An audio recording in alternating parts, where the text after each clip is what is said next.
السلام علیکم. نن ډېر یو اهم ټاپک باندې تاسو سره مختصر غونډه کې خبره کوم. د شوګر بیمارانو حواله سره خبره ده. اکثر شوګر بیمارانی وسره د بلډ پریشر هم سیوا هغه د خپل شوګر علاج کوي، خو د بلډ پریشر باندې څغور نه کوي، نه دای څه دوايانې خوري نه دای د پاره چې کوم څه پال پرېز کوي. نو دا یو ډېره خطرناکه خبره ده.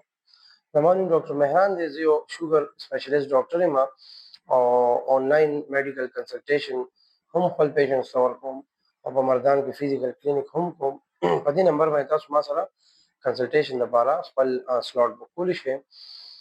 شوګر او بلډ پریشر دواړه یو بل سره ټچ بیماری دي، یو بل سره تړلي دي. علاج به د دواړو پکاري، کنې د پیچیدګو خطرات د یو په ځای ډبل شوي د دماغ، فالج، د نظر، د زړه، د ګردو، د جگر او سره د لاس وښپو د رګونو د ضایع کېدو ډېره غټه خطرې.